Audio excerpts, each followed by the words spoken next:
At a random building, someone was telling a woman that the wedding gift would be 1 million yen plus 120,000, making a total of 8 million. The boy put his hand on his chest and said he had been saving money for 11 years just for this moment, but if she asks for another 1.6 million, you really can't handle it. The mother said he was crazy for saying that, she won't sell her daughter. The problem is, to hand over a daughter, there must be sincerity, and in this case, sincerity is expressed in money. That idiot is the main character's girlfriend, her name is Kawasaki Masa. And her father, Yoshio, said that after the kid lost his parents, he found out he inherited a nice apartment. If it signals, it can find a few buyers for that apartment, then it will have money. Yuto, our idiot, said that he couldn't just sell the things his father left behind. Tame's mother was angry and said that the bastard wouldn't sell because he didn't love her daughter. Tame told her mother to stop and then approached our boy. A moment later, they went downstairs. And she asks our protagonist if he really can't make 1.6 million, he must find a solution. However, the main character asks her to understand his situation. He really had no other source of money, but that woman promised that she would make it worth his while. Oh my god, that's so gutsy, because then she tells the guy to borrow money from loan sharks, saying it's hard to date someone who doesn't know how to make money. Our main character dresses smartly and stylishly, but even this idiot has to suffer for women, to see that life is not easy. And he said, okay, I'll try to find a way to make that money. With that, he left, saying that as soon as we got the money, we would come back and then they could get married. She said she was waiting for him to carry out his responsibilities. The scene then changes to a coffee shop. His friends asked if he really only ate that for lunch. He explains that money must be saved for something more important than food. Right nearby, his future wife was chatting with a girl, but she probably didn't even know this idiot worked there. The girl asked where Masa's money was. Wasn't she planning to marry a tycoon, the son of the owner of many companies? Masa replied that the guy was just a bastard, only giving her 100,000. Her friend asked about her current guy, and she said this guy was worse. He had a whole building from his father's inheritance, but didn't sell it to give her the money. The guy looked a bit confused and asked what the plan was this time. At that time, Masa revealed that she was pregnant, so unfortunately she had to marry this bastard, but it's okay. When the baby is born, she will divorce him and take half of the property he inherited from his father. Perfect, a very genuine woman. Apparently, our poor idiot was standing there, seething with no idea what the hell was going on. Apparently she didn't realize the idiot was him because she asked him to bring her some water. It was clear he didn't want to come back, and she kept banging on the table, demanding to know why he wasn't answering. At that moment, he could only throw himself to the ground while Dan was cursing. Now in the staff lounge. The idiot is sitting down crying. Suddenly, he received a call from someone asking him to pick up a bottle of sake at the airport. He said it was okay because his overtime shift had just ended. The poor guy stood in the shower, completely devastated, tears streaming down his face. And shouted that Mrs. Dan only knows how to talk about money, money is all she cares about. At that moment, falling from the sky, the world's simplest system appeared. It told him that he had suffered too much in this life, and because of that, he had caused upheaval in the global economy. Roughly speaking, everything lost 1,000,000% of its value. Meanwhile, his money is still intact, and he earns 5% every day, a total of 5,000 yen more. Yuto just thought there was some crazy guy shouting nonsense, so he left. He got on the bus and asked how much the ticket to the airport was. Suddenly, everyone around started laughing, teasing about the crazy thing about using a saddle to ride the bus. The two guys sitting behind him said that if an idiot could earn 100 cents a month, it would be fine. For those who don't know, a cent is basically 1/100th of a yen, like dividing a cent into 100 parts. The kid was confused, not understanding why they said this. After all, airport bus tickets used to only cost about 1,000 yen. He told the driver to tell him the price so he could get in the car. That's when an uncle wearing a suit suddenly told him to stop trying to get in and stop acting like a rich man, just talking about spending yen like that. Obviously, looking at the way you dress, you can immediately tell that you're poor, so don't have any unrealistic dreams. Yuto thought he was facing a bunch of crazy people. Of course, he had at least 200 yen to pay for the ticket. The man in the suit laughed and said he must be crazy to have 200 yen in his pocket. There's no way anyone could wear that and have that much money. After that, the suit-wearing uncle got tired of Yuto's jokes and told him to sit down. He'll take care of the 2-cent ticket for you. Yuto looked around, wondering if this was a show or some kind of event, but didn't see any cameras. The driver told him to sit down because they needed to leave. That's when our dear Yuto pulled out 2 yen coins and said, "Here they are." Immediately, everyone's eyes lit up, curious to know why this kid had so much money. The man in the suit was sure this must be a fake. How could a kid own these coins? That was when Yudo remembered the voice he heard before and started to wonder if it was really true. He gave the coin to the driver and asked if he could have change. However, the driver said getting change for such a large amount of money would be very difficult. They must contact the company owner first. At that moment, our main character suddenly realized something. Not only is his 100 yen now incredibly valuable, but everyone around him is also desperate for money. To avoid trouble, he got off the bus. At that moment, a brand new phone only sold for a senator price. Even a designer handbag costs no more than 17 senators. A Rolex that's only worth 1 yen, this confused him. I don't know what to do with my 10,000 yen. It seems like no one wants to accept this money anymore. He probably has to go to the bank and ask for it. A moment later, his number was called. The bank employee greeted him and asked how he could help him today. Our guy said he came to deposit a small amount of money. The employee asked how much it was. He said he only had 100,000 yen and wanted to open an account to spend it easier online. The woman looked shocked, saying she couldn't handle such a large amount of money, she'll have to call management. His funds began to be authenticated. The woman turned around, sweating profusely, saying it was unbelievable, this is real money. The system even explains that the way money is used has changed. 1 yen is now equivalent to 1 sen, which is the number 100 but is written as sen, and 1 sen lotus is equal to 1,000 rins. Yes, guys, the monetary system is so confusing, but you guys understand it now. Basically one is 100 times more valuable than the other. A moment later, in the VIP room, he asked if they had completed the verification. She confirmed that they had received it and that his deposit of 100,000 yen had been processed. However, the employee wanted to make sure that he was actually going to deposit the entire amount. The guy said yes, but left about 3 yen in his account because he had a few small bills to pay. At that moment, the door suddenly opened. Masa walks in with an old man, saying she did exactly as he asked and will now marry that idiot. Now that she has become a married woman, their relationship is even more interesting. Yes, that's right, she is. Someone please gently hit her on the head. The old man even took a moment to admire the trophy, saying that stealing someone else's wife was also an exciting adventure. At that moment Yudo, standing inside with his arms crossed, said that he never thought she was this type of woman. She was surprised, not understanding why he was there, and asked if he had come to borrow the money she had told him to take, but his uncle immediately got straight to the point, saying there was no way he would waste money marrying trash like her. Strangely enough, this crazy girl just shrugged and said she was too beautiful to belong to just one person. Well, it's only natural for someone as beautiful as her to have both a husband and a girlfriend. That's right, he's living like that bitch meme. Our guy just stood up, saying she was the worst woman he'd ever met. Now he's leaving, because the deposit has been completed. But at that moment, the bank employee told him that the regional manager also wanted to talk to him. However, the old man, Masa's guardian, told him to stay there. Either way, he had already insulted the girl and couldn't just back out. Yudo, looking confident in the match, said that if the old man wanted to move his arms and legs then just say so, but the old man just smirked and said it seemed like the kid didn't know who he was. He is the president of the famous Tenryu group, and this year alone has paid dozens of yen in taxes. If he wanted, he could freeze all of Yudo's transactions immediately. As soon as Yudo saw the guards approaching, the old man smirked, saying it was time for the kid to be thrown out. However, the guard explains that Yudo is the VIP of VIPs. At that moment, a man named Bukasu walked awkwardly, introduced himself as the area manager and said it was nice to meet him. He was impressed when he learned that someone had deposited 100,000 yen, so now Yudo would receive a diamond black card. My kid just thanked him, while his ex was dumbfounded, and the old man muttered that this kid must have made fake money to send so much money. The ex jumped in and said that's right, she knows idiot can't have that much money. But Bukasu replied that he did not want to hear anyone doubt the authenticity of the processed money, therefore, they will have to reconsider cooperating with the old man. At that moment, the old man desperately begged not to do that. If he freezes assets at this bank, he will go bankrupt.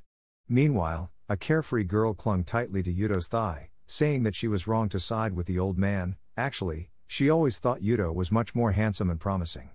But our friend simply ordered the manager to throw this garbage out. And so, that stupid old man was kicked out. At the airport, Yudo realized he was so slow, Seiki must have come from somewhere else. He was sure she was losing patience when suddenly, someone touched his thigh. The plump, vivacious girl teased him that he owed her a favor for making her wait so long. He apologized, promised to buy her anything she wanted, and this humble girl only asked for an ice cream. Idiot Yudo is in love again, thinking she's cute as always. When they talked about going out for a drink, It looked like he was planning to take her to Starbucks, but she pointed out that the prices at the airport are exorbitant. Knowing that, I'm still happy because this is a global problem. It's the same everywhere. Out of nowhere, someone bumped Yuto's shoulder sharply as they passed by. A guy claiming to be Seiki's classmate said he would pay them because it looked like Yuto couldn't afford it. His friends laughed and said we should accept the offer. Yuto turned to Seiki and asked if she knew these guys. She replied that she talked to them yesterday because it seemed like they would be classmates at the same university. However, she grabbed our guy's hand and said they should leave because these guys are so weird. Shinji warns her that she will regret refusing his offer. And his friend told him to stop wasting his time helping these poor people. That's when Yuto accepted the tiny mission. Within 2 hours, he had to spend 1 yen, and as an added bonus he would gain increased strength. The guy immediately tossed the coin in the air, smirking. This was the perfect opportunity. Meanwhile, the other girl still clung to Shinji, telling him to just forget about those poor people. Then suddenly she complained that her throat was dry. This girl is truly strange. And the guy immediately said he would go get her something to drink. Honestly, I don't know if this is a not so subtle hint or if I'm just overthinking things, but it's at least suspicious. Suddenly, a crowd rushed past, bumping into Shinji. That guy angrily told everyone to pay attention to where they were going, but no one paid attention to him. 2 girls nearby were chatting about how apparently everything at Starbucks was free today. It was obvious that these 3 idiots were confused. How can that be reasonable? Yuto approaches the counter and asks if everything is really free, and the cashier confirms that, at least for now, they are. There is a generous guest who is covering everything for everyone. The kid shrugged his shoulders and said it was too hot today, so let's make a cup of iced coffee for everyone. Of course, Saki was enjoying the moment when suddenly Shinji asked Yuto what he was doing. Our guy just told him not to worry, he'll even buy one for himself. Obviously, Shinji refused, saying he wasn't the type of miserable poor person who needed someone else to buy Starbucks for him. The guy really shouldn't have said those words. Now everyone around him is staring at him like shut up. Shinji turned to Yuto, angrily telling him to shut up. He said that since Yuto had never been abroad, he should stop pretending to be a tycoon. But this time, the crowd actually spoke sense. They started shouting at the rich guy to shut up. Since he's not paying for anything, it's best to get out of sight. Things escalated quickly. The guy was beaten and trampled. Now this is true loyalty to Starbucks. The guy was lying flat on the floor. Someone asked if the 2 girls with him were his friends, but they immediately denied, not even knowing who he was. That's when Yuto flirted back, telling Shinji not to waste his time flirting with his sister with those small coins. God, why does it have to be his sister? I really hope this is just the kind of social brotherhood like the Chinese, calling everyone brother and sister. With that said, Yuto and Saki left. She walked ahead wearing short pants, asking as she walked if he was really okay with spending so much money. The guy just said that when he protects her, the amount of money doesn't matter. Talking sounds so smooth. A moment later, they were waiting for a taxi and the mission was completed. With that, Yuto received his reward. It seemed like he was still struggling to know how to spend 1 yen. Buying coffee for everyone is not enough. We must invest in something else. Now he has the strength-enhancing pill. Meanwhile, Saki is asking where the taxi they ordered is. A red car drove by. She excitedly shouted and looked so cool. A black-haired girl rolled down the window and asked Matsushima Yuno what he was doing here. The boy replied to manager Yanai Eiji that he came to pick up his sister and take her to university. It seemed this girl was his colleague, and must be very important, because she reminded him about the big presentation this afternoon. Even though Yuto doesn't need the money now, this project is something he's been working on for months. Saki told him not to worry, she will go with you. Furthermore, he should take advantage of the opportunity to be with a beautiful woman like her. The guy quickly told her not to say things like that, especially since he didn't have any special relationship with the manager. Yanai Eiji asked what they were whispering about and Yuto simply asked for a ride. Meanwhile, the guy is thinking that because he's lived broke all his life, he doesn't want to miss any opportunity to earn even a penny. In the car, Yanai Eiji told him to review the presentation materials and prepare carefully. Because if this project is approved, he will receive a huge bonus. Yuto knew he was being played by her, but he would try his best. Oh my god, this manager Yanai Eiji is so hardworking, to put it simply, and her hand was doing something strange, lightly pinching the boy. He told her to stop playing tricks, but she just laughed and told him to be happy that she was still willing to play tricks with him. Well, that sounds reasonable. A while later, they arrived at the company. And the manager, Ogata Kusuke, told him to throw it all away. The main character asks what he means. Apparently, this guy was taking Yuto's place and told him he didn't need to appear anymore. He even threw Yuto's documents on the floor, but our boy forced him to return them. Ogata, accustomed to getting whatever he wanted, raised his hand and prepared to slap Yuto, asking if he wanted to resolve this matter with his fists. Unfortunately for him, Yuto had just tripled his power. With one swift movement, Yuto twisted Ogata's arm and then slammed him to the ground. While the other guy was lamenting, confused as to why this weak person could be so strong, someone else intervened. Another boss told Yuto to let go. Apparently, this new boss said Yuto didn't have much skill, so Ogata would present the project instead. Yuto immediately objected, saying that they couldn't ignore the fact that he had worked on this project from the beginning and hand it over to someone else. The guy was about to fire him when someone slammed their hand on the table and declared that they wouldn't let this happen. This is manager Yanai Eiji. I'm really starting to like her, saying that since Yuto created this project, he should be the one presenting it. Ogata, looking twisted and defeated, whined and asked why they didn't let him present. Yanai Eiji simply said that he was not capable, he didn't even understand the project, how could such an ignorant person handle it well? Ogata frowned, pointed his finger and said, okay, but there will be a day of reckoning. With that, he angrily left, while Yanai Eiji told him not to worry and prepare for the presentation.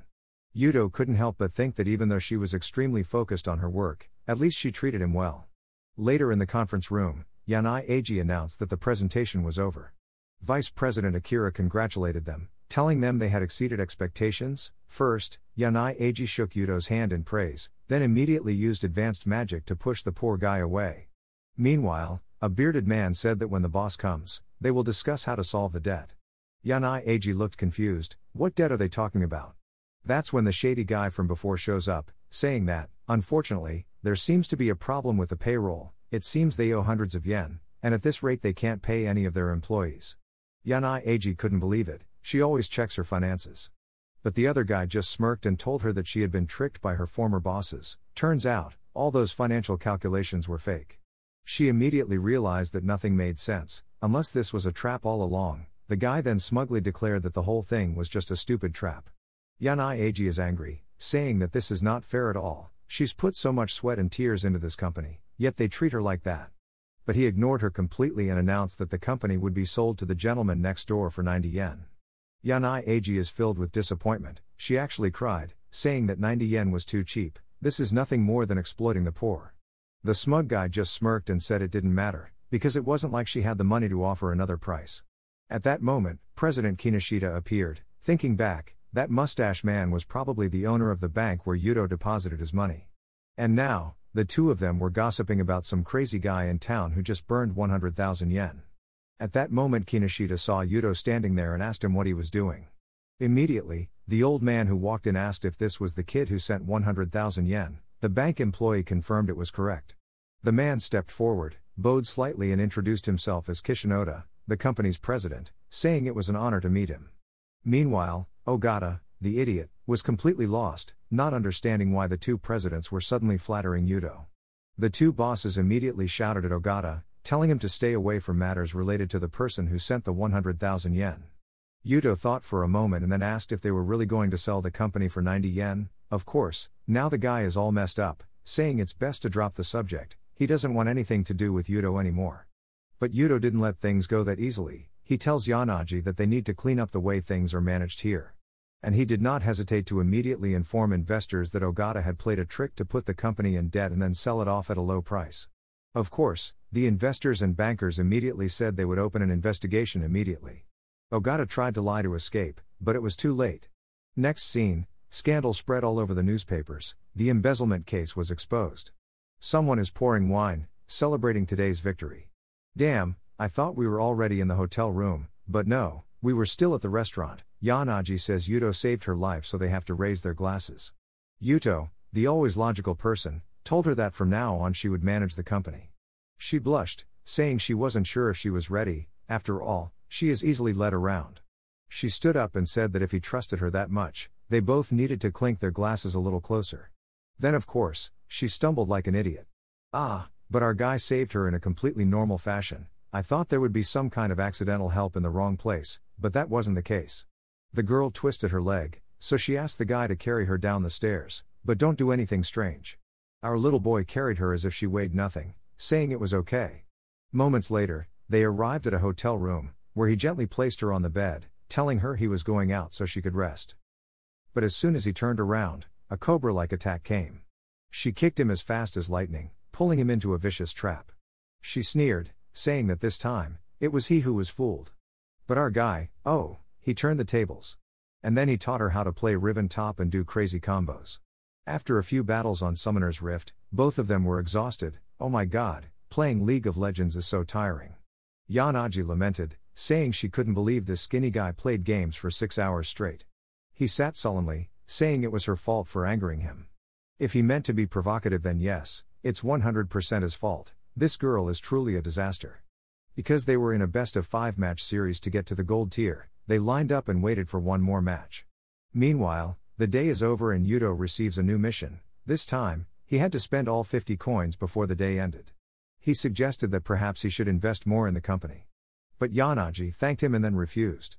First, they need to recover from the recent damage. That alone is enough to push them to new heights. Then, appearing from nowhere, she kissed him on the lips, telling him that it was the easiest way to repay the shareholders. But for some reason, she couldn't stand. She falls to the floor, blaming him. He told her to take a day off and relax. But even though her legs wobbled like instant noodles, she still insisted that she at least had enough strength to try walking a little. Meanwhile, our kid has announced that it's time to go to bed. But at that moment he received a call from someone named Yamaguchi. Said that his aunt was in the hospital. The scene changes to the hospital. Yuto was sitting next to an old lady's bed. Every week she says she has never felt as tired as she does now. Yuto reassured her, saying that it was probably just the accumulated fatigue of the year, but she would get better soon. Yamaguchi, Yuto's best friend, talks about how he used to spend a lot of time at home. His aunt always cooks for him, and he eats everything. Now I'm peeling something, it could be potatoes, it could be apples. Then he asked his aunt to try a bite. Actually, Yamaguchi was planning to ask Yuto to borrow some money, but after seeing Yuto's company involved in recent scandals, he decided to let it go. That's when a worried nurse ran in with 2 doctors, muttering about room 42. A bald doctor told her that Yamaguchi needed to be moved to another room immediately. Her son, of course, wants to know what's going on. Yuto had told them he would take care of the hospital bills in a few days, so they couldn't send her away so cruelly. But at that moment, a nurse revealed that they received a mysterious donation of 1 yen from an unknown benefactor. Therefore, his aunt was transferred to the VIP room. Yamaguchi looked completely bewildered. Who would donate just 1 yen? The nurse confirmed that they had already checked the donor. So the doctors trembled and brought the queen to a new room. For some reason, she appeared happy, saying she wanted to be near these handsome doctors. And just like that, the cheerful old lady was led away. Now in the special treatment room, the doctors even danced and celebrated a little for her. Yamaguchi turned to Yuto and said that this was definitely a dream come true. This was exactly what he needed. Yuto didn't hesitate and punched him straight in the stomach.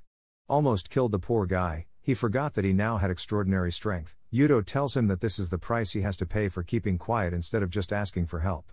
Yamaguchi apologized, saying he was just shy about asking. But Yuto reassured him, from now on, if you need anything, just say a word. With that, my kid completed the secret mission and received a new talent. My eyes are rulers. Just like us, he doesn't know what it means, but never mind, right? Meanwhile, in a nearby VIP room, a girl named Yamato Mega asked if she should call her younger brother. But the uncle lying on the hospital bed told her there was no need to do that. He just had a long flight and needed time to recover. Then he handed over some documents, saying that this project was extremely important to the company, so it couldn't be ruined. Since Mika has experience with these cases, he's confident she can handle it. Mika reassures him that she will do her best to make things go smoothly. With that, she left, going to Mika's place to be on time for her university classes. But on the way, suddenly an old woman blocked her path. And she fell to the ground. Clinging tightly to Mika's leg from nowhere, then she yelled for Mika to watch where she was going. Mika was confused, but immediately a few random passers-by interjected, saying that they had clearly seen Mika pushing the old lady. Another guy approached, demanding to know which university she attended because they intended to denounce her attitude. This is our guy, Jigakad Yuto. He easily caught Mika, not letting her fall. At that moment, his new mysterious talent activated. Just because he observed something interesting long enough, he immediately calculated the exact dimensions of an F-36. He stopped. There's no way that could be an F-36, it's definitely B or C, so there must be a problem with his system. Meanwhile, the old woman was still clinging to Mika's leg, crying for help. Mika, feeling guilty, admits that she was rushed. Maybe she accidentally bumped into her without realizing it. But Yuto immediately told her not to admit anything. or else she would fall into their trap. Mika is completely lost. What trap is he talking about? Meanwhile, Yuto is struggling to know how his new ability works. He told Mika that as soon as she was about 3 centimeters away from the old woman suddenly fell down.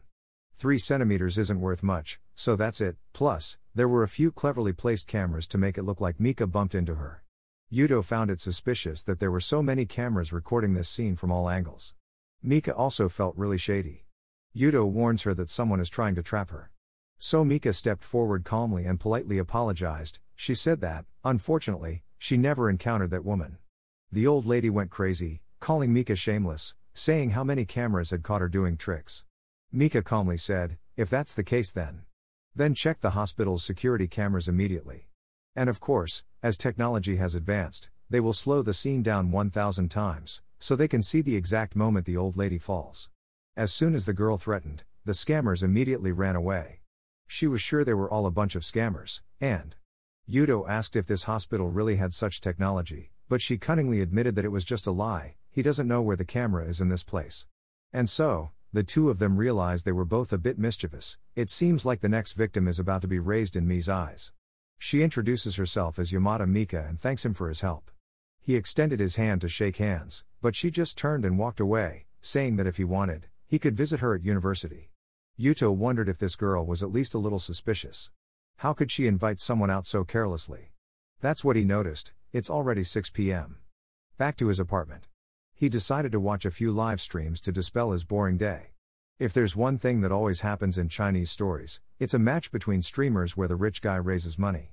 Every time I see this scene, I wonder, does this really happen in China? Like, a duel between streamers across platforms where the winner is the one who gets the most donations. I've never seen this anywhere else. What I saw was a girl telling the audience to support Carrie, then blowing a passionate kiss.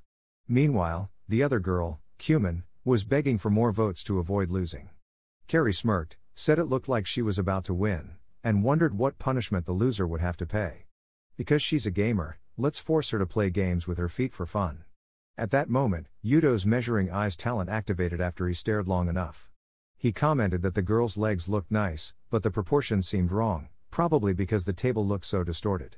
Yukachi, already angry, responded, saying he was making up a story because she had had this body since the start of the stream. You mean since birth, right? Not from the start of streaming. Well, not really from birth, because she grows up over time, but you get the idea. What I don't understand is why the kid was banned in half a second. Apparently she's back to her little dance routine again, and we know what's going to happen. Our guy is about to cause some trouble. If he can't interact with one streamer, he will talk to another streamer. Kumaiden is in a complete panic, saying the park match is about to end and urgently needs help. That's when someone suddenly gave her 5 yachts. Of course, both girls were completely shocked. Even though that gift was probably only worth 30 cents. And so, Kumaiden began to dominate the match. She was as happy as Ted, thanking her profusely. Meanwhile, Yukachi was staring with squinted eyes. She realized that this Yuto was the guy she had just banned. Now she's trying to pull off the weirdest dance move she can, just to survive, but it's all over. Yuto released 10 more yachts to Kumaiden, sealing the victory. Yukachi knew he had no chance, while the bear girl was celebrating enthusiastically, saying it was time for punishment. This guy even sent a public announcement on all channels telling Yukachi that blocking him was useless. The desperate girl immediately leaned forward, apologized profusely, saying she would accept any punishment. Meanwhile, Yuto received several messages directly from Kumaiden. No, from Marinian. Yes, Marinian sounds much cuter. She thanked him for his donation but unfortunately had nothing to give him in return. However, if you want, you can request a refund. Yuto thought she was probably panicking because of the money, but he didn't mind. He told her not to worry, it's not worth much. That's when she noticed his location, realized he lived in the Musashi area, and suggested perhaps that could be the place for dinner. Yuto wasn't very excited. You know these streamer girls only care about tricking idiots for money. But she will pay for dinner. He was curious to see what she would order. Return to Marinian's house. Her room is full of designer bags. And her mother kept complaining that her daughter left her home alone all day. Marinian walked out of the room and said that live streaming is also a real job. But now she is here talking to her beloved mother. However, the woman replied that Marinian was already making a lot of money, so there was no need for her to be a streamer. But think about it, the necklace she's wearing, just for example, costs 43 yen, which she definitely could never earn from live streaming. But Marinian just playfully stuck her tongue out, saying she was streaming for fun, not for money. Also, she met someone extremely interesting today. Her mother immediately warned her, telling her not to fall in love with the people on the livestream anymore. She should have accepted that her marriage would be arranged with the son of a famous company owner. Marinian tried to argue, but her mother just told her to go talk to her father. A while later. My kid is in the city, planning to have a few drinks at an izakaya. The fried chicken and beer were great, so he headed straight for it. But in that place, there are people screaming to beg for rent because they haven't paid it yet. A woman with hair rollers on her head said she doesn't do charity work. If he doesn't have money, he should disappear. And if he doesn't pay soon, she'll confiscate all his kitchen utensils. The poor guy tried to refuse, but it was too late. She ordered her Walmart gangsters to rob everything. He kept begging, saying that he had just received a special order and would have the money soon. But even then, he was pushed aside. At that moment, someone grabbed the thug's shoulder. "That's our kid Yudo, but that idiot can't even move." Yudo asked the man if he was the owner here and how much the rent was. The woman, unimpressed, simply asked who he was. And then she asked if he was going to pay for the other guy. She reminds him that she gave him a discount out of pity, but due to some changes in the area, she had to increase the rent. The owner kept complaining, always making excuses to increase prices. She doesn't mind, the neighboring shops also belong to her, and she was leasing them to a large company for 2 yen per month. Yudo took out his phone and called. While the woman smirked and said that if he paid 1 yen a month, she could let him keep the place. He called Fujiwara and thanked him in advance. That guy had the whole city in his hands, and Yudo simply told her there was no need to discuss anything with him anymore. She looked confused, asking what Yudo was going to do. He has no power here anyway, all of these bills belong to her. Once again, she ordered the gang to chase everyone out. But our guy threw a crane move, an arm extension, and in one quick move, knocked both thugs to the ground. Of course, the woman was horrified by Yudo's brutal takedown and immediately called the police. That's when Yudo gently dropped a bomb. He discovered she only had the right to use the commercial property, not own it. Where did that information come from?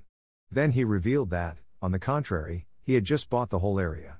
Now, everyone's eyes were on him, waiting to see what he would do next. Meanwhile, she trembled, demanding to know what he was planning. Yudo said he would destroy everything to remodel the entire area. Obviously, who would want to rent anything there in the future? He didn't care, a few hundred yen was just change to him. It's literally change, but now she's frantic. She immediately knelt down, begging for forgiveness. Usually, when a waifu kneels it's great, but not this time. She desperately offered to have the rent and even pay the water bill. Yudo agreed immediately if that was the case. I certainly have to question whoever designed this crazy system, because now I have to rotate the screen in Photoshop just to read it. There's something about fighting corrupt companies, and it looks like Yudo just got a new talent, one that helps him detect when someone is trying to scam him. Meanwhile, the fried chicken seller is cooking up a feast, saying that tonight everything is free for Yudo. Yudo thanked the old man and said that he had always been a big fan of this place, so from now on he would come by more often. The old man smiled and said he understood why. He explained not to brag, but this formula is truly unique, passed down from generation to generation. Suddenly, someone next to him said sarcastically, "Looking at millionaires eating street food is so funny." Chan Rung just shrugged and said at least it was delicious. Yudo couldn't help but think that this bitch had no idea about the amount of money she had to spend to get this fried chicken. When he brought the skewer closer to his nose, he noticed something smelled wrong. She completely misunderstood, thinking he was trying to smell her. She smirked and said that if you want to smell her scent, just come to her place later. Yuto completely ignored that nonsense and suddenly changed the subject. He told her that today he invited her to discuss a new company he wanted to start. She immediately asked if she would be hired as his secretary, saying that would be perfect. He admitted he hadn't thought much about it. But the company will be an investment company and the main office will be located in this area. She eagerly said that if so, she would help him find the perfect location because she knew this city like the back of her hand. Then she ordered more takeout. While Yudo blushed for some reason. A moment later, she goes into full romance mode. She told him he needed to stop sneaking around with other girls while she was working hard. Yes, this girl dumped him. Yudo quickly denied it, saying he would never do that, but she just sniffed the air and said she smelled another woman on him, so it was best not to lie. She won't ask for much, just need him to call when she needs anything. Quite demanding, isn't it? He agreed, and so she went home. However, someone suspicious is stalking them from afar. Yudo's system sent out a warning, and he immediately knew something was about to happen. Suddenly, he grabbed Mayumi's hand, acting as if he had a severe stomachache. He told her he might have food poisoning, so it was better for her to go home alone. She sighed and said, "Okay, but if you cancel next time, you'll have to make up double the time to be with me." Yuto just said, "Got it," then waved her off and told her, "This won't happen again." He then quickly turned around and shouted for the person hiding to come out. Everyone welcomes Team Zoro hot with the team leader praising Yuto's sharp instincts. However, the guy also said that he was sorry for Yuto, he touched the wrong person. It seems that this assassin is not a professional, because the best weapon they have to kill him is just a baseball bat. The first thug waved his hand, but Yuto dodged it easily. The second character rushed in, and Yuto grabbed the stick with his bare hands, which was crazy, he may have broken his wrist doing so. But it turns out, it's not easy at all, he almost broke his arm, even with the bonus system, this guy is still too strong for him. Yuto dodged people as skillfully as Spider-Man, telling them there was no need for violence. It is much easier to solve everything with money. But the thug interrupted, saying that the person Yuto messed with didn't care about money, and now, Yuto will pay the price. The young man lunged for the final blow, and suddenly, someone grabbed his shoulder. A group of people appeared, applauded and praised the actor's performance, saying he had prepared very carefully for the film. "When I called them the Zoro Hot Army, I didn't think this would actually happen." Turns out, that troublesome kid witnessed everything and hired a bunch of extras to disrupt the match. Yuto froze. Before he could react, she made things even more confusing by throwing money into the sky. With a bunch of witnesses around, the assassin had to give up and give up. Yuto told the guy it's best to leave quickly, because things will only get worse. Even the assassin's henchmen felt sad, because the ants in the crowd reminded them of their grandmothers. Having no other choice, the gangsters had to run away. People around us asked what we should do now that the actors had disappeared. The girl just grinned, told everyone to keep the money, and promised to talk again next time. The only mystery remaining for Yuto is who sent those three guys to find him. The next day, he returned to the first bank where he had deposited his savings. A well-built bank employee walked in and sighed sadly, "It's been a long night." Suddenly, someone shouted, accusing her of just skipping work. Two guys approached, saying that a bank had to maintain a professional image, and she was not professional at all. They started scolding her, but it seemed like the girl didn't know who this guy was. Suddenly, the big boss appeared, wondering why it was so bustling so early in the morning. The girl greets Fujiwara, who informs Natsuki that he is about to introduce someone to her. He began to explain, "One of the people here is the owner of a large conglomerate in Asia, another is a top investor from somewhere, and the other owns some investment company." In short, there was a bunch of important people here, and she had absolutely no idea why they were gathered in one place. The boss apologized for the mess and invited everyone straight into the VIP room. Looks like everyone here wants to meet Matsushima, and of course, that's the main character's name. Of course, Natsuki knew that name like the back of her hand. One of the men joked that maybe Yuto could help train bank employees. After listening, the boss smiled and thanked him for that brilliant idea. So the girl excitedly leaned forward, thanked everyone and asked for everyone's support. It seemed like she was intentionally mildly challenging, making the guys angry and frustrated that Yuto had a secretary like that. Poor Yuto is extremely confused, insisting that she doesn't use any powers, she's just a bank employee. Meanwhile, Natsuki receives a call from Yuto, who is recharging again. Of course, when everyone hears his name, everyone immediately stirs. The boss explains that Yuto called Natsuki directly because she was the first person he met when he arrived here. Immediately, everyone's attitude towards her changed completely. They started saying how great it was to have someone like her as their secretary and that she was amazing. After a while, the girl was exhausted. She arrived home and Yuto was already there. Now everything is clear, this was part of their plan from the beginning. They get closer to find out who is hunting Yuto. She was exhausted because in order to hide her whereabouts, she had to take all kinds of buses and taxis, like going on a tour around the city, just to make sure no one could follow her. Yuto is now sure this is not someone from the bank, so it could be someone related to the livestream world. His phone rang with a text from Marinian, saying she would be waiting for him at the restaurant at 6 p.m. For him, this was the perfect opportunity to quickly find out who was stalking him. The scene changes to a restaurant. The staff asked Yuto if he had reserved a table in advance, because this place was only for important people. Yuto was a bit confused, he didn't even know the restaurant operated like that. The employee said he could leave his name on the waiting list or hope a spot became available, but before he could answer, another employee jumped in, scolding the first guy. He told him not to make those kinds of offers to people who clearly couldn't afford to eat here. The first employee immediately bowed his head and apologized and quickly left. Then that rude guy turned to Yudo and said we weren't accepting job applications now. What a heavy insult. Still a bit confused, Yuno picked up the phone when Marinian called, asking where he was. He explained that he was in the hotel lobby, but was blocked from entering. After a while, she patted his shoulder and asked if he was Yudo. The stupid guard immediately realized they knew each other and stiffened in panic.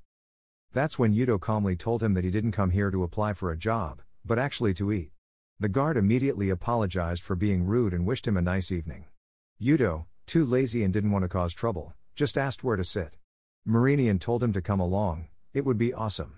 She had prepared some beautiful lily of the valley flowers for the occasion. While sitting at the table, the waiter asked if she wanted to order as usual. She nodded, but also wanted to hear Yudo's opinion. After all, he is her sponsor.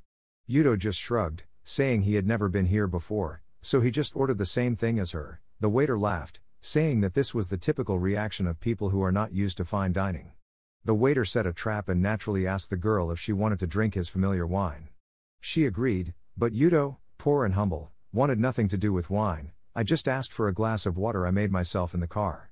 However, the waiter explained that they only serve alcohol here. Anyway, truly rich people will never choose soft drinks over something of quality. Yudo, impatient, asked if there was anything carbonated. The waiter sighed and said he might find something in the kitchen. As he walked away, he muttered about how ridiculous it was for a poor guy to have dinner with Miss Maram. He glanced at a shabbily dressed customer at a nearby table and wondered why this place attracted such a casual crowd. At the same time, a shady-looking guy was wondering where all the pretty girls had gone. Then he stared at Maram and immediately fell head over heels for her. He turned to his wife, or at least I thought she was his wife, and called her darling, telling her it was time for the next round. She looked at him, asking if he was really going to make her do this again. Now I'm starting to worry a little. What is this couple planning? Meanwhile, at Yudo's table, a plate of king crab was brought. Oh my god, I've never eaten this before. Can anyone tell me what it tastes like? Marinian stood up and told her to go to the bathroom, but Yudo should eat first, there's no need to wait. Just as she left, the shady woman from before approached Yudo, asking if he really intended to eat such delicious food alone. She smirked, saying that it was thick, greasy and would definitely be delicious to eat. Then she leaned closer and asked if she could take a bite. What a special woman. It was obvious that Yudo was wondering who this crazy guy was. She just told him not to worry, she will cover everything, leaving the guy completely confused. Yudo chuckled, saying it was funny that even in a 5-star restaurant someone came to beg for food. The girl's face darkened, she turned around and said angrily, "You will pay the price for this." When she passed the guy's chair, she accidentally bumped her hips into the armrest of his chair. Then she suddenly denounced him, asking why he suddenly did such inappropriate things. Yudo, extremely confused, said he never touched her, but she just told him to stop pretending to be stupid. She dramatically declared that it was outrageous that he would attack her like that and then deny it. Then she grabbed the glass of water and threw it straight at Yudo's face. But Yudo simply dodged past, and the water fell on a poor bald guy at another table. At that moment, Marinian turned back, saying that she was taking things too far. But the crazy wife turned around and scolded him, saying that it was Yudo who had crossed the line and that he should apologize. She also told Marinian not to interfere if she didn't even know who she was dealing with. Then an employee appeared, calling someone Ito-sama, saying they had checked the security cameras. At first, I thought this was just part of another setup, but no, it was the restaurant staff who actually confirmed that the lady was lying. Even so, the woman still refused to admit it, insisting that they were mistaken. She said that with just a slight stumble, Yudo took advantage of the situation. Marinian completely ignored her and told restaurant staff that they should inform all the restaurants in the area about this woman. Apparently, she went around trying to make up stories to falsely accuse others of harassment. It's best to ban her from entering any restaurant. The employee nodded immediately, causing the woman to panic, not understanding who Marinian was and being so terrible. Besides that, Marinian even took out his phone to take a photo. She announced that she would post on social media to warn people about this crazy lady. Turning to Yudo, she grinned and said that it was all thanks to him donating, so she would help him as much as she could. The crazy wife completely lost control. It seems like this is really her business trick, specializing in tricking people at the restaurant. Suddenly, her poor husband walked in and apologized profusely. He said his wife probably drank too much and lost control. As an apology, he will pay for everyone's meals, but begs not to ban her. The wife tried to protest, but the husband just told her to shut up, apologize and then leave. If there is an angle that artists like to paint the most, it is definitely this one. She bowed her head in shame and apologized. Marinian sat down, and the man introduced himself as Shota Najima. She turned to Yuto, asking if he wanted to accept the other guy's offer to pay for his meal. Yuto just shrugged his shoulders. Why refuse to waste free things? But of course, he's dealing with a dodgy streamer, and she immediately asks him back. She asks if he's sure he wants Najima to take care of everything. The man smiled confidently, nodded, and told her to order freely. In the next scene, her ridiculously expensive bottle of wine, probably worth millions of dollars, is being poured. The man sat back, thinking that his plan was a bit messy, but there was still time to fix everything. He'll make it clear to the girl that he's the one who can pay for everything, making him a much better choice than this poor kid who probably saved up for months just to be here. If she likes excitement, she will definitely stick with him tonight. If she's a little more discreet, he just needs to repeat it a few more times, and eventually everything will go his way. Meanwhile, Marinian suddenly stood up and invited Yuto to walk around the city with her. The poor guy sat stunned, trying to understand what had just happened. Did they really leave without even saying goodbye? In desperation, he quickly stepped forward to block them, saying that he was also going in the same direction. But Marinian tilted his head and asked why he didn't stay a little longer to chat a little more. The guy awkwardly tried to save the situation, saying that they should at least exchange phone numbers, but she simply refused. And at that moment, a restaurant employee appeared, stopped the man, saying he needed to pay the bill before leaving. Total cost, 3,20 rins. It's not like selling a kidney, in case you were wondering, but with the exorbitant prices here, it's like selling an organ. Anyway, the price hit him like a truck, and the guy realized he had just been dealt a hard hand. Meanwhile, Marinian walked away, giggling, saying that it was always fun to play with idiots who thought they could easily bribe women. But she also teased him a bit, saying that if he really didn't have enough money to pay the bill, she would pay it for him. The guy went completely crazy. He raised his hand, ready to slap her. But at that moment, our Jigashog Yuto grabbed his wrist in mid-air, stopping him easily, and in a calm but cold tone, he asked, "What the hell do you think you're doing?" Now, that idiot asked the kid which side he belonged to, and he replied that he didn't belong to any group. Strangely enough, that crazy guy confidently said that that meant he must be the owner of this area, then invited him to go to the south to see how he would be treated there. The little streamer girl just grabbed our guy's hand and left. A moment later, somewhere, our boy was happily walking down the stairs and excited to have arrived. Sweating profusely and nervously, the girl realized it was Uncle Yamada. This guy is the deputy director of the development bank. Why is he hanging around here? That's exactly what our kid was wondering. Only then did he realize Marinian was standing right next to him. Clearly clumsy, he ran up to him, held his hand and told him it was an honor to meet someone like him. At the same time, the investor uncle also came to hug our boy. Every Chinese movie is basically a scene where our guy is surrounded by old men. A moment later, outside, our kid, holding a coin, says he'll accept an offer from anyone who knows who attacked him. The old men looked very confident, assured that their next investment would be as solid as a rock in this case. Each child rushed to their Hot Wheels car and sped away. Marinian apologized, said he was exposed because of her posts, then asked if he wanted her to delete her social media. He told her not to worry, he handled this matter well. Just then, another guy appeared and told him to wait a bit. My kid couldn't understand what else this loser Najima wanted from him, so the other guy replied that it was time to give him a worthy lesson. He told his younger brothers to prepare themselves, so everyone reached into their pockets and took out something. The main character looked frightened, until the guys suddenly pulled out coconut water. Even Marinian stood there, shocked, wondering what the hell they were doing. And the men started drinking, pouring it all over themselves. What is this? They started dancing, saying that this was delicious coconut water from the south, then asked him if he wanted to try it. Yuto didn't know what this guy was playing. Then suddenly, that guy grabbed his leg, begged for investment, and admitted he was wrong. He says that if Yuto wants to find out who tried to kill him, he can help with that case too. After all, he is very familiar with the underworld. Yuto just said, "Let me write it for you," then decided to let him join. At that moment, the restaurant owner approached, carrying a VIP card for our friend, and wanted to know if he was satisfied with today's service. Humble as always, Yuto replied that things weren't so bad. The only thing he wanted to mention was that the manager called him poor for drinking soda instead of wine.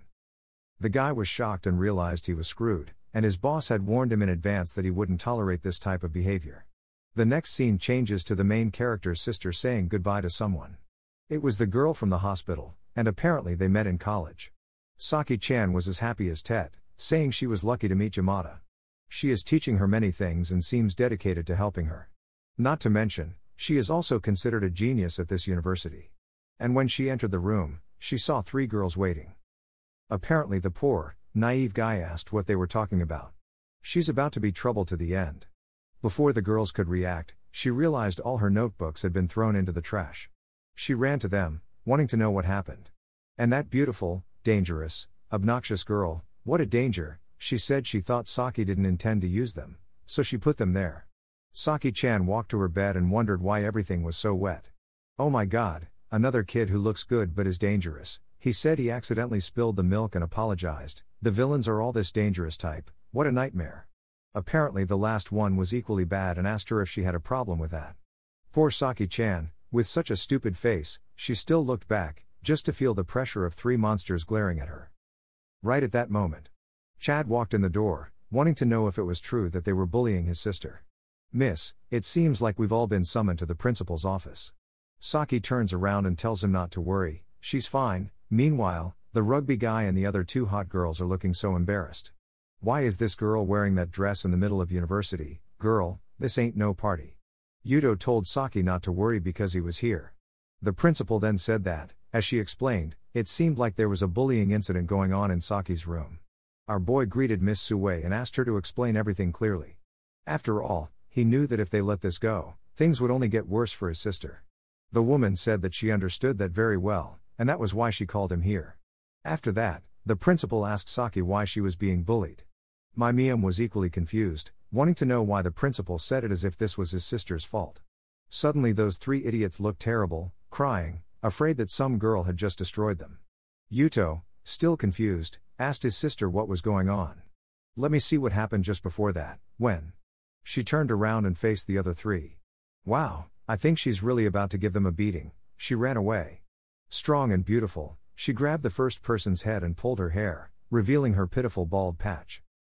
Then she grabbed the wet blanket, wrapped it around the clumsy boy, and said she would now help dry it. The second troublemaker calls for a stick, which is the rugby player who runs in to take down Saki.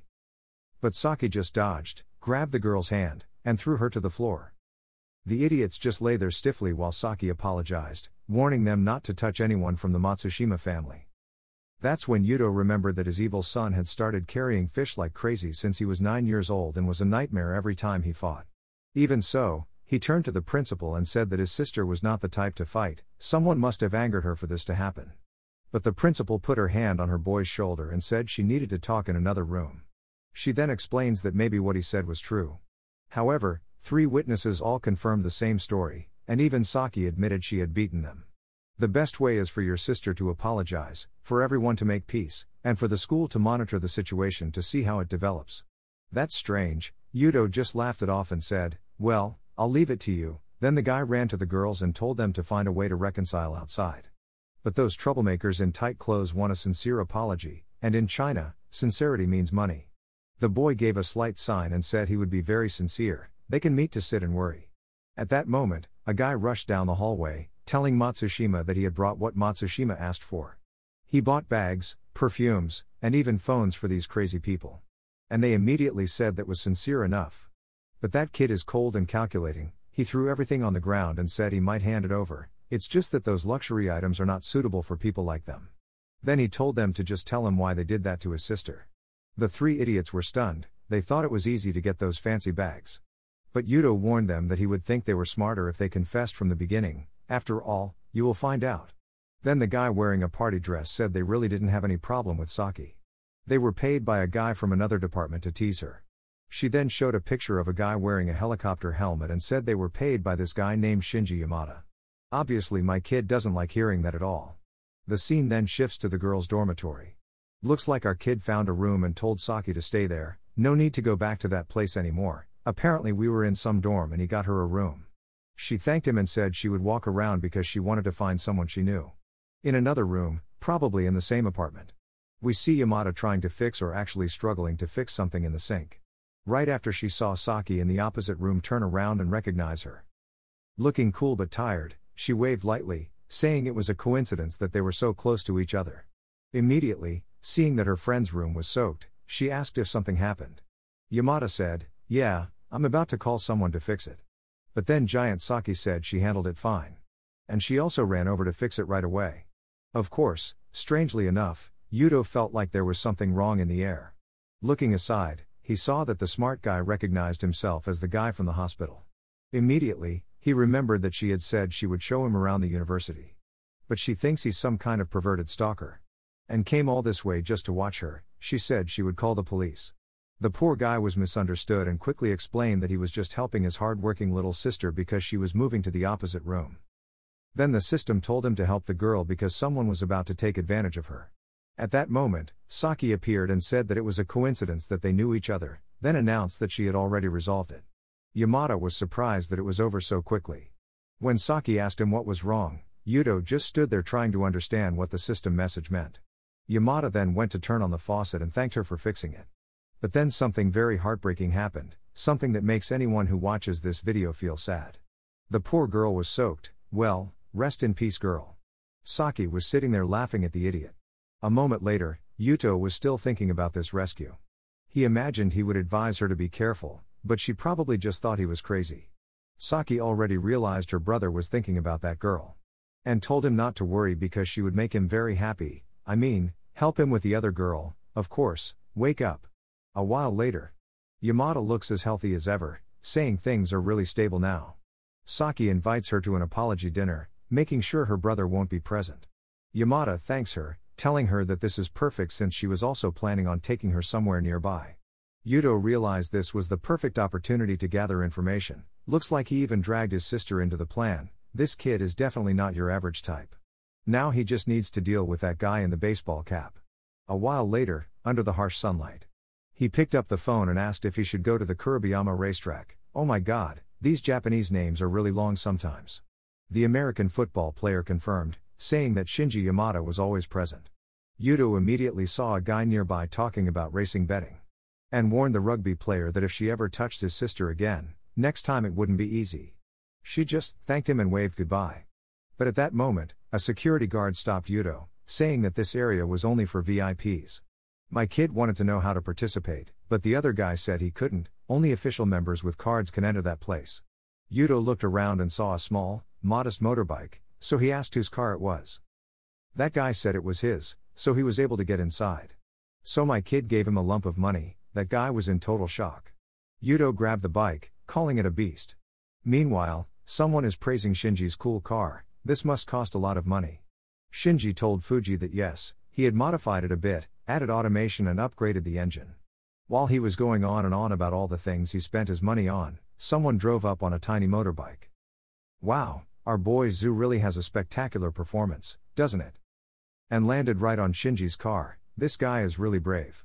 That damn guy even said like these upgrades probably aren't about durability, because they break so easily. Shinji almost exploded. He hasn't had time to race yet. He lay flat on the ground, crying, not understanding why Yuto did that. Yuto told him not to worry, let him pay. But before doing anything, they need to solve the bullying of his sister first. At that moment, Shinji realized who was the main character. And it turns out this is about how he ruined his friend's life, the guy at the airport. Maybe, poor guy, that guy had to transfer schools. That's why they're messing with his sister, unless Yuto agrees to participate in the race and the loser must kneel down and apologize. Yuto said okay, but if he won then Shinji would have to kneel before his sister. Shinji agrees but wants to know which car Yuto will race in. The big guy said not to worry, his tiny bike still had gas. Apparently, Shinji smirked, thinking that winning this time would be as easy as it sounds. 3 Ferraris started on the track, and Yuto drove his tiny car. Everyone rushed forward and of course he was in last place. Shinji's car was restored to look cool and he was as happy as Tet. Spending money is always a pleasure. There was no way he was going to let that bastard escape unharmed. He held out his hand, thumb pointing down, saying he was sure Yuto was scared to death on the track. To be honest, I would be scared too. But Yuto is still confident, saying that only idiots are hasty to win. Wait, since when did this guy have racing skills, or does he have some special talent? It's clear now. He called and asked if the team was ready. Helicopters were flying all over the sky. It was clear that this guy was planning to use money to solve everything. Nails rained everywhere, tires exploded without missing a beat. Those idiots got out of the car and kept demanding to know where it came from. Unfortunately, Shinji dodged them all. But to do that, he had to slow down and in that moment, Yuto passed him. Now everything makes sense, right? My little guy from the past now works as a delivery boy, so when it comes to cars, this kid is truly talented. Shinji was furious, determined not to let this guy win easily. And started accelerating to run over it. Yuto couldn't believe he was actually trying to hit him. But that idiot just told him to stay away or die. Strangely enough, Shinji let go of the bike and threw a punch. Does he think he's the Hulk? Somehow, Shinji crashed into the wall, but when he scrambled out, Yuto was already gone.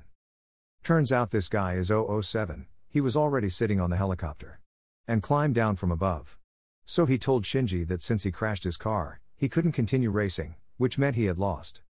After a while, Yuto told him to kneel down and apologize. Yuto was turning around to show his sister. Shinji said, there's no way he would do that. Then Edward Cullen of Twitterlight appeared, telling the loser to listen. But since he was actually the first winner, Shinji didn't have to follow Yuto's orders. Shinji breathed a sigh of relief, thanking Fuji for winning. But Yuto asked if they really wanted to twist his words like that. This bet is between him and Shinji because of what he did to his sister. Shinji started to worry and asked if Yuto wanted to settle this with his fists. Hey, but before that, Yamada appeared. And slapped the idiot straight in the face. Told him that if his father couldn't teach him, she would take action. The guy responded, calling her big sister. Oh man, now our kid has to deal with this idiot, this is the perfect revenge. Meg falls, and I don't know if this girl is a werewolf, but she just grew up a lot. She warned Shinji that their parents didn't raise him to behave like this around the city. The idiot tried to say something, but she only replied that she was disappointed in him. He hugged her legs tightly, begging for forgiveness, admitting that he was wrong. Once again, Yuto was shocked to learn that she was his older sister. Oh my god, does this kid have Alzheimer's or something? She awkwardly explains that yes, Shinji is her younger brother. Then Saki appears and explains that she told Yamada why she moved, and at that moment, Yamada got mad and went to the place to deal with that idiot. What she wanted to know now was what Yuto was doing here. Before he could answer, the idiot Twilight told Shinji to quickly apologize. It was the only way to salvage what little reputation he had left. He also introduces himself as Fuji and warns Yuto to be careful because he comes from the Bunnan region. It seems like this place is rich, because Yuto just said that other than showing off his background, he doesn't care about anything. And he doesn't care about this idiot's reputation either. Oh my god, he punched so hard that he almost broke the car. Yeah, no kidding, this guy is 3 times stronger than a normal person. He approached Shinji and warned that if Shinji did not bow, he would lend a hand to bow as well. The idiot wanted to ask her for help, but she just told him to take responsibility for what he did. Just a second later, he knelt at Saki's feet, asking for forgiveness. But Yuto is in danger and says he has to scream louder or she won't hear him. Fuji, the sunset idiot, was furious, swearing that the bastard would pay for all of this. But Saki said it's okay, let's just go home, she wants to spend time with Yamada. Her friend suggests going shopping and Saki is delighted, saying she can even borrow Yamada's clothes. But our kid chimed in and said that Yamada's clothes wouldn't fit her. The two girls have quite similar measurements, but he is sure they will be full. The girls were clearly confused as to why he knew their measurements. This kid is staring at all the wonders of the world, probably its talent is activating continuously. Meanwhile, Fuji wants to know what Yuto's relationship with Yamada is like. It was clear that Shinji was also mentally disturbed. Wanting to know what was going on, they told her to get in the car, but unfortunately for these supporting characters, she refused, saying that she doesn't like sports cars at all. The guy insisted that she couldn't stay there forever. Yuto only has a tiny bicycle, how can it carry 3 people? When suddenly, another car rushed by. Someone tell them to get rid of that trash. I'm not sure, but it seems like that crazy restaurant owner. Yes, that's right, he's Naima. Naima wants to know why you're loitering here. But the guy just told him to go away and that he didn't need to explain anything. Fuji, however, told him to slow down because without his family's support he wouldn't be able to do anything. But Naima completely ignored him when he saw our kid and went to greet him. He whispered something in Yuto's ear, then turned to the girls, saying that if they were Yuto's friends, they could go with him. Yuto's sister, a bit confused, asked her brother if they could trust this crazy guy. What if he kidnaps them? Yuto said it was okay and told them not to worry. Seki pulled her away, telling her to follow. What crazy person gave Yuto the steering wheel and called him boss? Meanwhile, Shinji shed short tears and long tears, apologizing to Neji, saying that he had done everything he could. This guy is trying to contain his anger. He's lost Mika but now he can't lose his reputation with Yamada. So he asked Shinji how the negotiations with the old man were going, but Shinji said there was no news yet. The guy teased, assuring him that his sister knew everything. It seems he is destined to live forever in her shadow. Shinji looked clearly confused, asking what he meant. And Naima realized his plan was working. The next scene shows our kid rushing through the streets. Actually, no, it's not him. What, didn't they tell him to drive? Why is this guy behind the wheel? Yuto asked Nahima what he knew about those guys. Naima simply explained that Fugi was the second son of a wealthy family from Bonin, but at the same time he was considered an embarrassment. Yuto immediately wanted to know why. Naima explains that this kid has always been a pampered child, addicted to having high scores. He plays the piano, plays chess, and is theoretically the perfect child. His sister chimed in, wanting to know what was wrong with that. Naima explained that the problem was that he was beaten to a pulp by his parents and a bunch of other people in the area, because everyone compares them to that bastard, but now the wind has turned and everyone has taken revenge. This guy is dead. Yuto thought Naima would have a much worse story. Turns out the bastard next to him wasn't much better. A moment later, they dropped Yamada off in front of the house. She thanked them for a wonderful day. Yuto felt a bit strange because there was still another kilometer to school. Saki explained that maybe she didn't want to drive a luxury car, so she preferred to walk from there. Then Yuto also got out of the car, saying he would walk with her. That's strange. Is he really going to let these two fend for themselves? Follow those crazy guys, otherwise they'll get hit by a car in the middle of the road right now. Meanwhile, Naima comments that this kid is unbelievable. Have two beautiful flowers right in your hand to enjoy. Instead of explaining clearly about someone being his sister, he only focused on finding the three guys who attacked him. Naima says they already know who they are. And all Yuto had to do was order them down. But Yuto warned him not to be foolish enough to drag the police into this matter, so it's best for him to be careful. After a while, they arrived at a place that looked like a castle. Oh my god, this place is full of bad gold hunters. They were looking at the car, wondering who had the guts to run here with such an ancient pile of scrap metal. Turns out the girl on the right is just stupid. The lady on the left recognized it as a McLaren and said it was worth $1 million. The other girl immediately realized she had made a mistake. Meanwhile, the guy in the tiny dress grabbed Naima's hand and said his car was amazing. She asked for his phone number, and he said he would give it to her after spending some time with her later. Oh my god, we just need a McLaren because the girl called it perfect, but it's best not to break your promise. Meanwhile, our kid asked Naima where this was. Naima took him to his friend's house that night and told him that in this life money is not always everything. Now I'm confused, I'm not 100% sure this is my friend's house that night. But think about it, there's a guy sitting on the sofa with two girls next to him, what else could there be? In another corner of the place, Naima said that the guy chasing him was right next to him. He manages everything here so no information gets out. Then a guy walked into the room and told Naima he could ask for anything he wanted. Yuto says he wants all the recordings from the next room. But it turns out Naima is not as powerful as he imagined, because he said that in a place like this, privacy is everything. If people find out about the leaked footage, he will lose all credibility.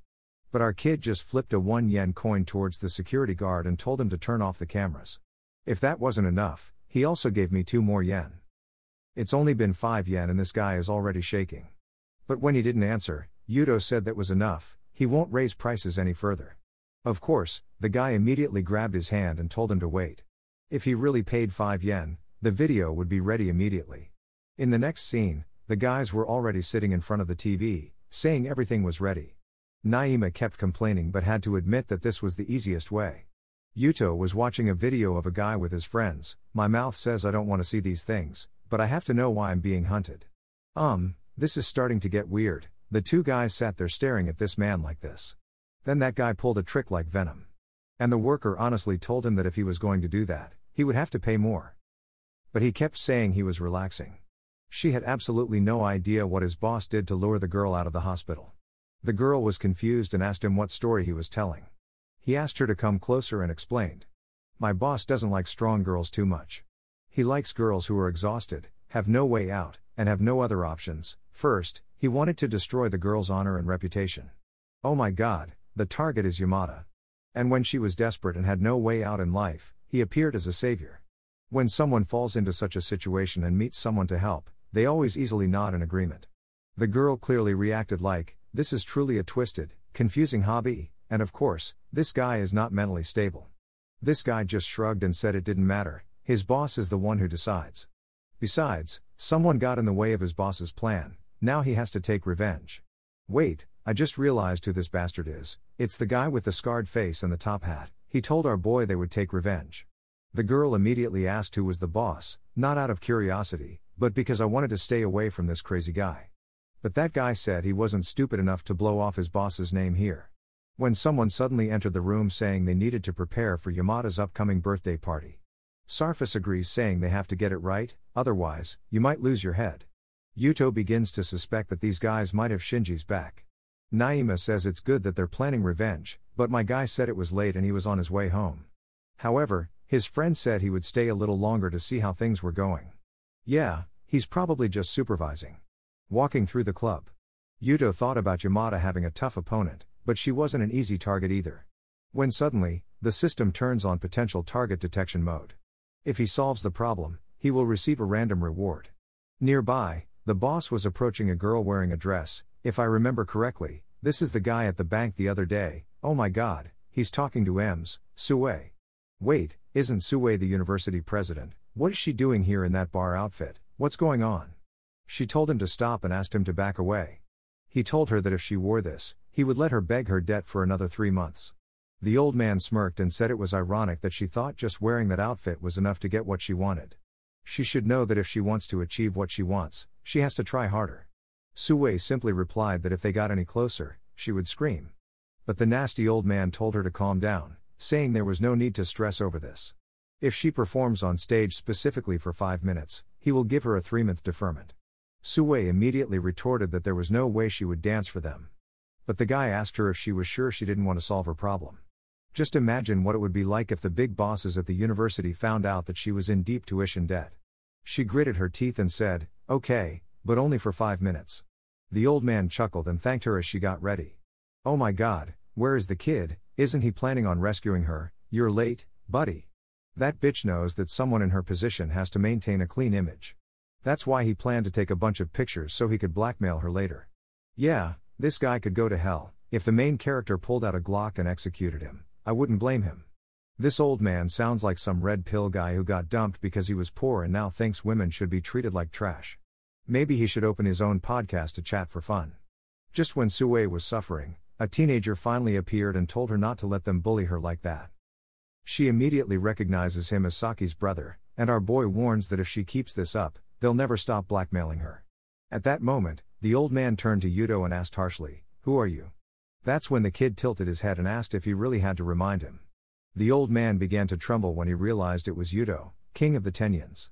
But then he gathered his courage and said that a debt is a debt. She must pay back what she owes him.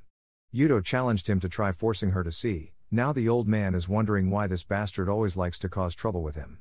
Yuto turns to Sue and asks if she has any proof that they are charging exorbitant interest rates. Because if she did, she could sue and only have to pay back the principal amount. Wait, this bastard just turned into a lawyer in the blink of an eye. Sue was completely shocked. She said she didn't know that could happen. Another guy nearby lost his temper, saying they had a contract with her and there was nothing abusive about it.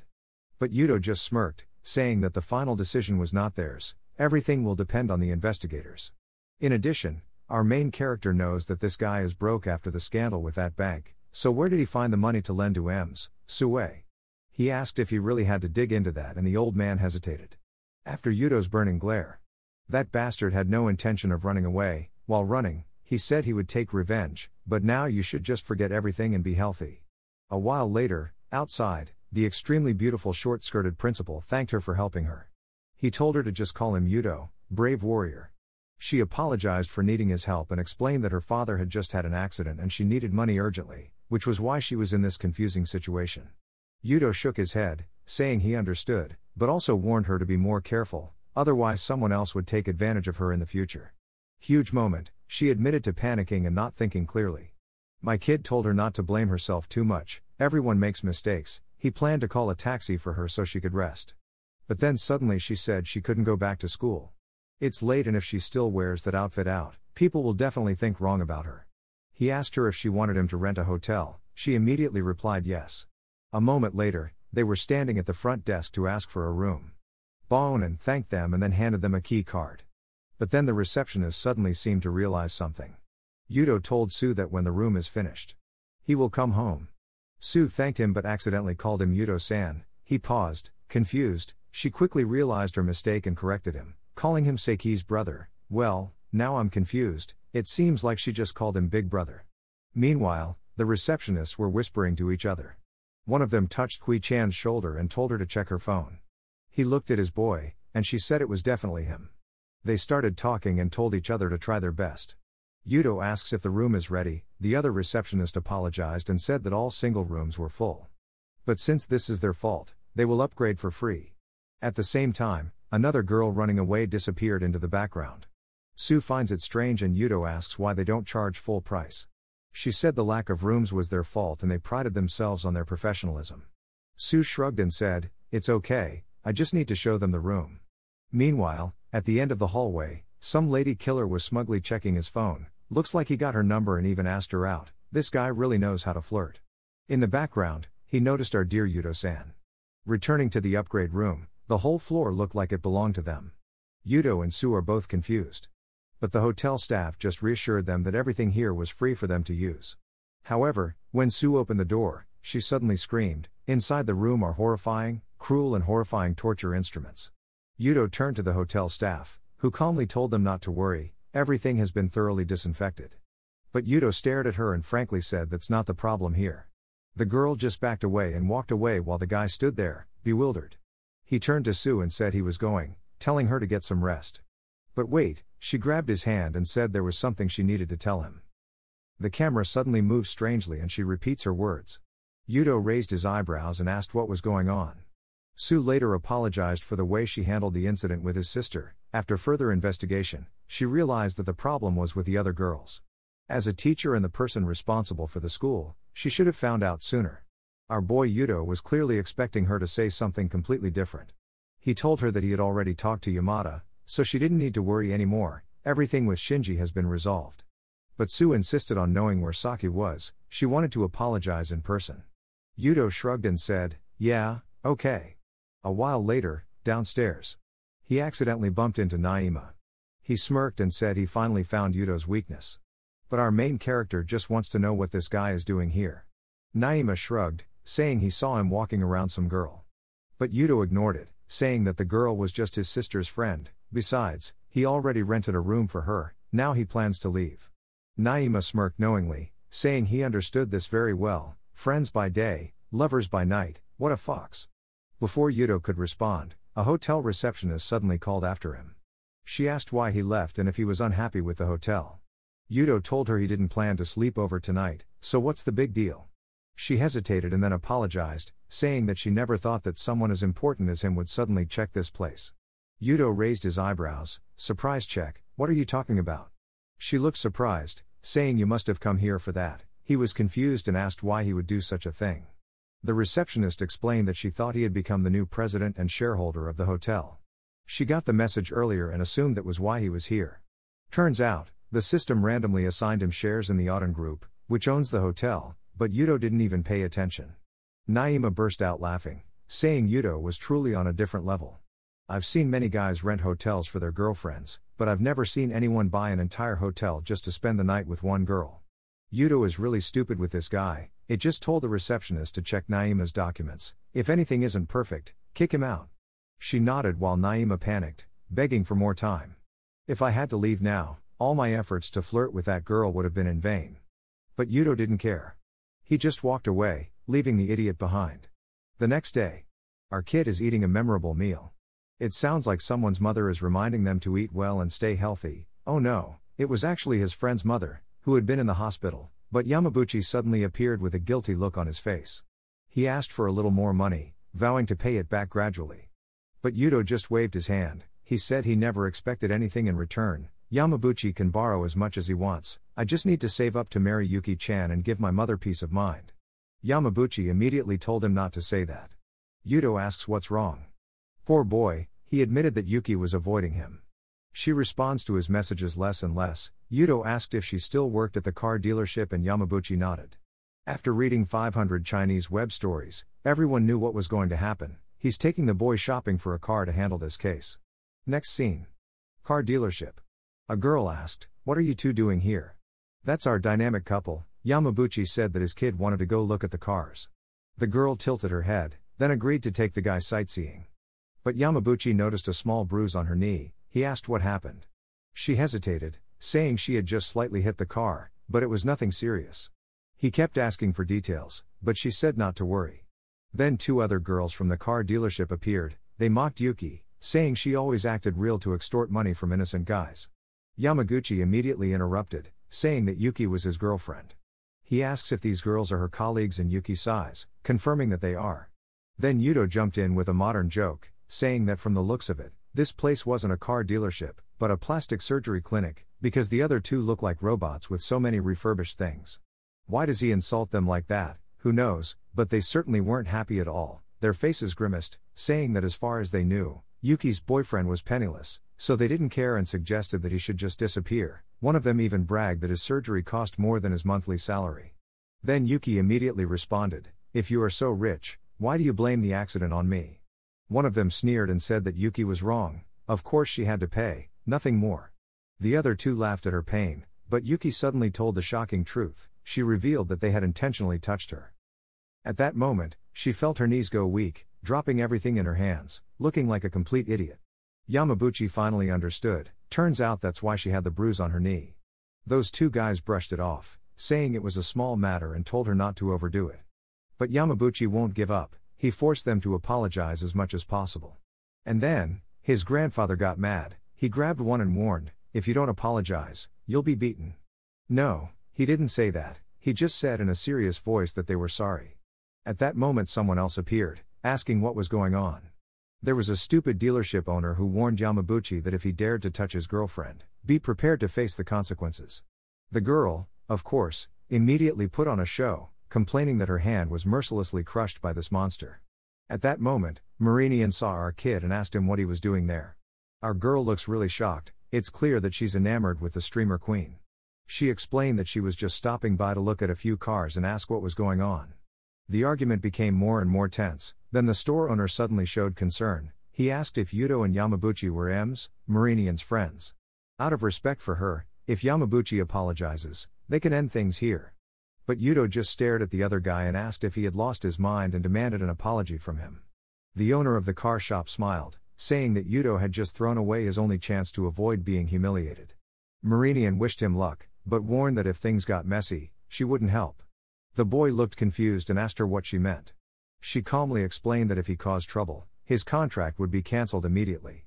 Now the dealership owner is finally paying attention. Who is this kid standing in front of him? Why does the Inno princess value it so much?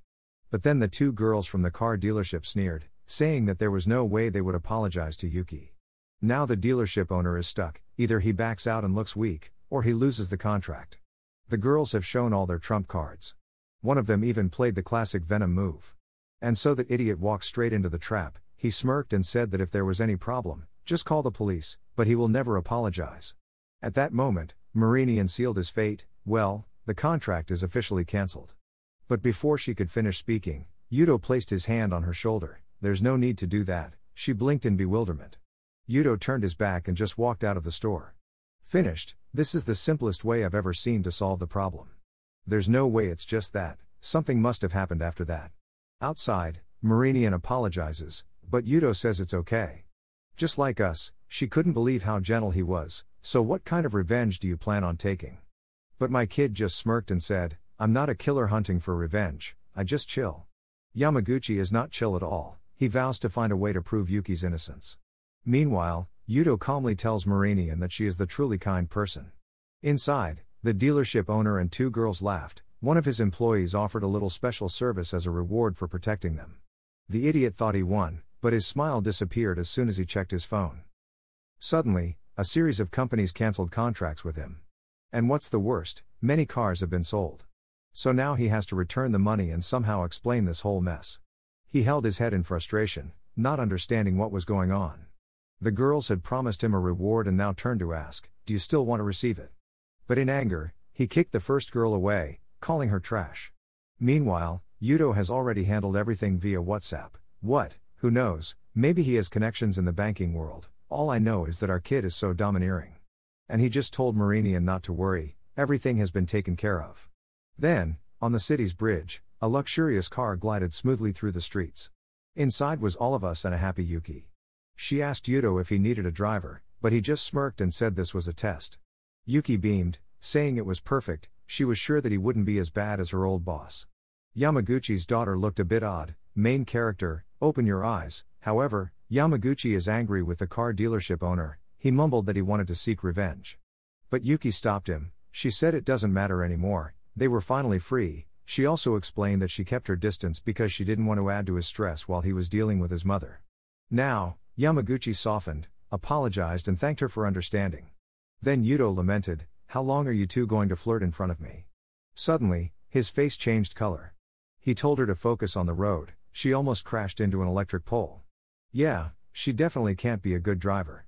Some time later, they arrived before a supergiant corporation. "Behold, the first victim of our boy's plan is waiting." She tapped her foot, telling him it took him forever to reply to her text. Now she wanted to know why he was here. Yuto introduces Yuki to Mayumi. It seemed like he intended to push Yuki to be the driver, probably hoping they would both die in the accident. But Yuki, already in character, announced that the car in front was a brand new gift from Miyanaji. Immediately, Yanaji rushed at Yuto, saying that she was going all out for the company. Then, Yuto's phone rang. "There's a problem with M's, Sue." It seems Yamada snuck into his sister's room. Yuto immediately said he was on his way. He apologized to Yanaji, but said he had urgent matters to attend to. Then he disappeared. Yanaji watched him leave, smirking, next time, he won't be able to escape. Meanwhile, at the university, an old woman is chasing Shinji with a broom. So I calmly explained that he was a student here, but the old woman simply replied, "I don't care, just because he's a student doesn't mean he can do whatever he wants." The fleeing idiot crashed right into our friend and I froze as soon as I looked up. Without hesitation, Yuto twisted his arm, asking where he thought he was going. Shinji panicked, threatening to call the police if his arm was broken. But Yuto could only cover his mouth. Sue hesitates, saying that perhaps Yuto is going too far, but the guy just said he still owed him an unpaid debt.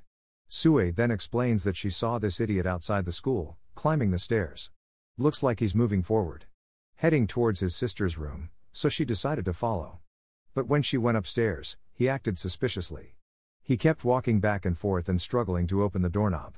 That's when she texted Yuto to ask for help. "Why don't you just call the police? I don't understand." Yuto looked at the pile of papers Shinji was holding and asked where he got them from. Sue said it was from Saki's room, room 207. But when Yuto looked closer, he realized these were not his sister's documents. This is a project about new energy sources. And he was pretty sure it wasn't Saki's. Then he dropped the bomb. His sister's room is actually room 209. Sue's eyes opened wide in shock. She immediately apologized for keeping Shinji, mistakenly thinking he had snuck into Saki's room. But now Shinji is very angry. He got mad, saying he had every right to enter his sister's room, and he wasn't going to let this go easily. But Yuto just dropped the papers on the ground and asked, "So you think I won't say anything about you stealing things from Yamada's room?" Hearing this, Shinji was startled. That's right, his full name is Yamada Shinji, and his sister is Yamada Maika. It turned out he was taking things from Maika's room. Shinji gritted his teeth, insisting that his relationship with his sister was none of Yuto's business. It sounds a bit strange, to be honest. But before things escalated, a policeman appeared. Shinji immediately accused Yuto of assault. But this is no ordinary police officer, it's Uchiyama Akari. A giant woman. Shinji thanked her for coming so quickly, but as soon as he called her miss, she glared at him. She was not happy at all. She said she had to investigate the situation first. But then she seemed to recognize Yuto. Moments later at the police station, Yuto sat down on the chair, looking stupid as if he had lost his soul. In the room were Shinji, Maika and Officer Akari. Akari tells everyone to declare themselves. But Mika sighed, saying it was okay. She withdrew the accusations, so there's no need to make a big deal out of this. She stood up and told Shinji to follow her. But Shinji refused. He grumbled, saying he wouldn't let Yuto get away with it easily. His right arm still hurts and he wants compensation. Mika rolled her eyes. "Let's not cause any more trouble, okay? Besides, she's already been gentle with him. He was secretly looking for her documents. He should remember that she is the one who provides him with pocket money, but if he doesn't know how, she will cut him off." Damned, Shinji is being mercilessly burned by his sister, and she's also his sponsor. Of course, the idiot tried to lie, saying he just wanted to read the documents to help her. But Mika won't believe it. She just told him to stop acting like that. Then she asked if his arm still hurt and if he needed to go to the hospital. Shinji immediately started moving his arms, saying he was fine. "As long as my pocket money is not cut off, I never feel pain." Yuto stood up and stretched. It's done, now I'm falling. But police officer Akari stopped her. She told him to stay still. Even if Shinji withdraws the complaint, if the hospital confirms that there are injuries, this case can still become a criminal case. And if that happened, she would have to arrest him. Yuto sighed. So what does the doctor say? Akari smirked and said, just wait and see, game enthusiasts. Outside the room, Sue is panicking. She never imagined that Yuto could actually be captured. Suddenly, she burst into the room and declared, I will take full responsibility for everything that happened. She insisted that Yuto was just helping her, but he got into trouble. It's really unfair. Akari narrowed her eyes at her. But who are you? Before Sue could answer, Yuto interjected. He tells her to leave. I don't need more people involved in this. Sue hesitated, asking again if she was sure, but in the end she nodded. All right, I will go back to university. If you need anything, please call me. She left. Yuto tried to sneak along, but Akari called him back. For a second, it seemed like she was going to make him stay, but instead, she just smirked. So now, is that the type of woman you like? So that's why you haven't texted me all these years. Now Yuto is completely devastated. Wait, what? Turns out, Akari is his first love. When she was in school, she was his senpai. Yuto immediately got angry, saying that she was the one who abandoned him. You're the one who left me behind. Akari crossed her arms and smirked. Ah, so you only like younger girls now. I'm just a passing phase for you, right? I see. Before Yuto could react, someone walked in with a hospital report. Akari looked over and sighed. Well, looks like you're in luck, uncut. Yuto groaned. Can I go home yet? Akari grinned. Yes, but before you leave. She took off her hat and stretched. My shift just finished. Do you want to go get something to eat? Next scene, at her apartment.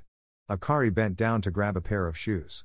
Yuto looked around, confused. Wait, I thought we were going to eat. Why did you get lost in this place? There were times when it seemed like she was about to say something crazy, but then she just shrugged. I have to change first. Wearing a police uniform on the street is a bit wrong. Sounds reasonable too. Although Yuto begins to realize Akari is more straightforward than he remembers.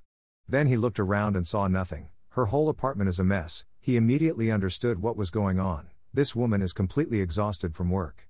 She sighed and admitted, well, she needed help cleaning her apartment. Oh no, Yuto, run on. But before that happened, she plopped down on the bed and reminded him nonchalantly, you always helped me when we were students, or just stay, Yuto. Now he's mopping the floor and every few minutes I think something is going to happen, but then nothing. She suddenly asked him how many girlfriends he had in the past few years. Yuto just shrugged. Just one person. Ayun once thought about marrying her. Then suddenly, she kicked him. He frowned and shouted, asking what the hell was that. She pouted and said that she hadn't dated anyone since then, and now she's jealous. Yuto just blinked at her. I dumped you. I don't care what you do, it doesn't sound right at all.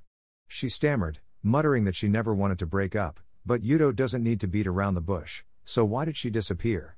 He even asked everywhere about her, but no one could find her whereabouts. She just smirked and said, I'll only tell you when you finish cleaning my room. Yuto muttered while picking up his things.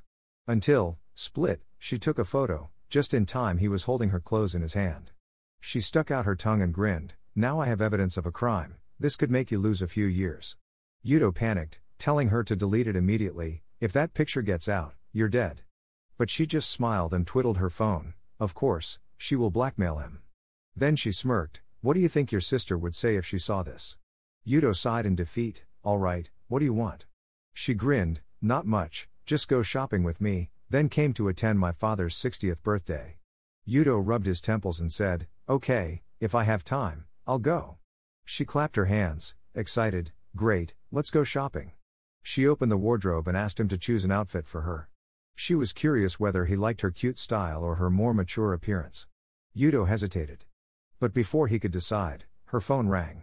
Working, she grumbled and said she had to go. Yuto just shrugged. Boring, then I'll probably just run away. She went to the window and suddenly asked him, which direction do you think the criminal will run to? Yuto raised his eyebrows. The question was odd, but he still pointed in one direction. And then, B.M. She suddenly grabbed his face and kissed him. IQ 1000 move. She smirked and whispered, by the way, the criminal is right over there. Then rushed out the door. Yuto just stood there bewildered. This girl never changes. But never mind, he has more important things to do. Meanwhile, in a high-rise office, a group of investors are sitting around a table. They all care about Yuto. They asked him, what is your next plan? Yuto just shrugged, there's nothing special today. But then, appearing from nowhere, he rushed at them, you guys claim to be the owners of this city, but you still haven't found the person who wants to kill me. The investors all moved awkwardly in their seats. They tried to explain, this is not our expertise, we know how to invest, not hunt assassins.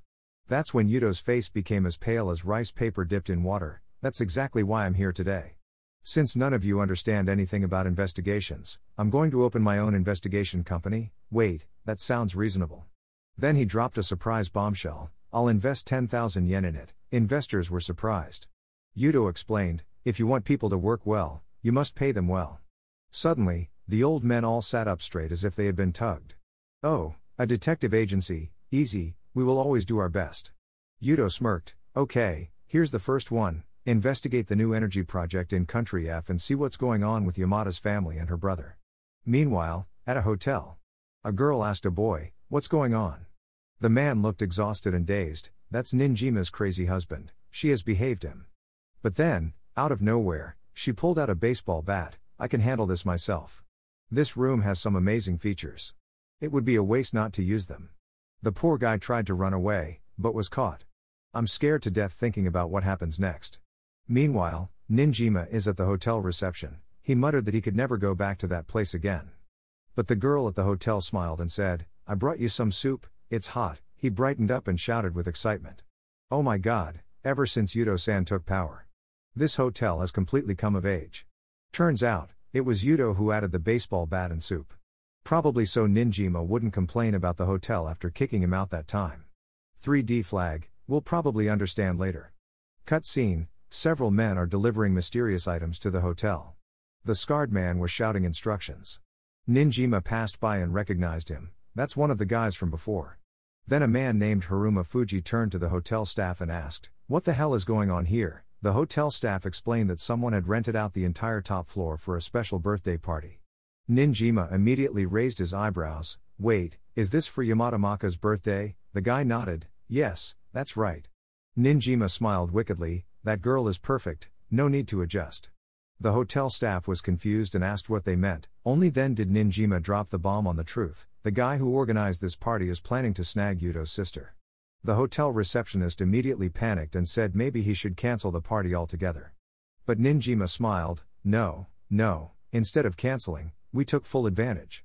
After that, Scarface finally saw the splendidly decorated venue and couldn't help but admire it. He even offered bonuses to his employees, thanking them for their excellent work. But the hotel staff refused, the most important thing is that the birthday of someone as special as Yamada must be perfect. Scarface grinned, thinking that the hotel staff finally realized his importance.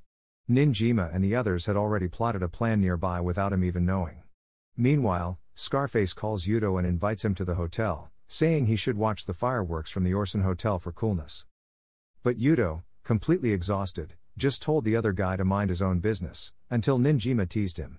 You'll definitely want to see this, trust me, you can't miss it. Yuto sighed, alright then, he took a look. Scene changes, Mika's friend asks why Shinji called her here. Shinji smirked and asked, have you forgotten what day tomorrow is? Before she could answer, fireworks exploded in the sky. But in the middle of the screen, there are strange numbers, 12 to 2159. Mika was as confused as a chicken with its hair stuck in it. All the guests in the hotel were wide-eyed. Then Shinji explained, when the clock strikes midnight, it's your birthday.